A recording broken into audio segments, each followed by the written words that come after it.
Easiest thing to do when you open it is in the week view. It's probably best to put it in day view and then move over to Wednesday, which is the 6th.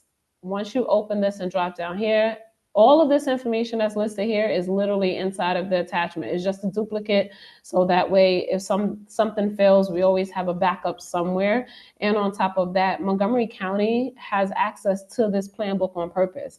If by some chance somebody doesn't show up, they can say, hey, what were you teaching today? And they would just go in and follow the lesson themselves, which we don't want them to do our jobs though.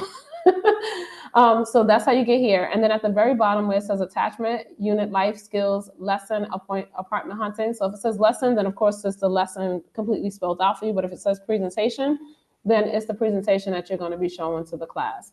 Once you click on it, it's going to download. And then once you download it, you get here.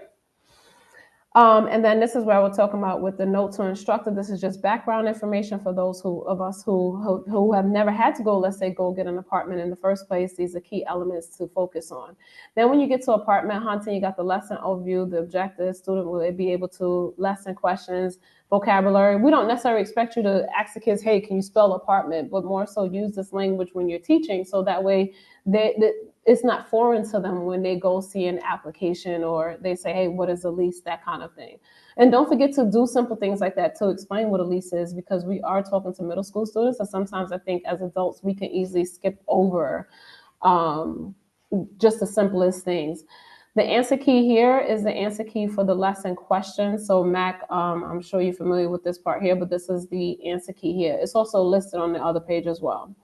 So let's say if Mac was teaching this lesson, he would start off with this quote here, engage the class in conversation, or possibly do a turn to talk and ask everyone to, kind of talk with each other. Then there's the budgeting before buying. We've already done this as part of Budget Like a Boss, but this is just a reminder because we want to continuously keep repeating ourselves, because we are dealing with middle school students, and chances are they are going to forget some of this information. Interestingly enough, New York City does not have financial literacy standards that they're standing on. And then you have the housing budget, and this is just a sample. So, of course, when you're engaging in conversation, other things might come up like pet fees and dog food or whatever else that comes up with this as well. The lecture here that you have as far as the information, this is basically what you're going to be teaching to the class. You don't necessarily have to read it word for word, because that would make a very boring lesson. But if you wanted to share the screen, you also can do that. Now, when we get to the rental application, if you scan this QR code, you're going to see an apartment come up. With that apartment, it says, see the answer key for the location of the 3 hidden objects. Basically, what the kids are looking for, they're looking for chip paint. One of the outlets are missing a cover, and then there's a loose wire. These are all hazards to themselves if they were trying to rent an apartment.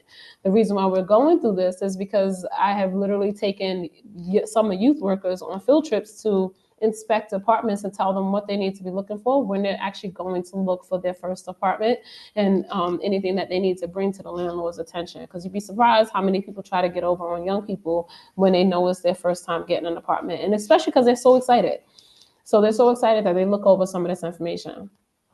And then Mac, one of the things you're going to want to do with this lesson as well is you're going to want to print out the application and maybe have the kids like really look through this as well and have a discussion on why do they really need all this information from us? Do they really need all this information? And when do we turn it over versus when do we not turn over this information? So this is a great way to have a conversation here. And then in regards to applicant references at the bottom, the reason why they ask for references is because people really do call and find out if you're a great person or was a great tenant. So that's something that's important to point out. The lease agreement, you'll never find a lease agreement that's 1 page long, but we've managed to reduce it down to 1 page. So if you were to read through all of this with your students, then you can say, hey, we're going to read through this lease agreement. Now, in regards to lesson questions that you were asking about, inside of, again, the lesson plan are these questions here. So you can either print this out and give it to the students, or if you wanted to, let's say, Mac, you wanted to do a previous lesson, you wanted to do credit cards or something, or you wanted to do budget like a boss, they all have lesson questions in them. You're just printing them out and then giving it to the students. Here is the answer key, of course, to the questions here. So this is the answer key. And then when you click on when you scan the QR code, this is the apartment it takes you to, and here are your answers. The answers are these blue dots that are here. Keep scrolling. We have our user word search, and then define the damages. That's the same one that we were already doing a second ago as well. So, any questions, Mac, in regards to the pre-test and post-test? No, thank you.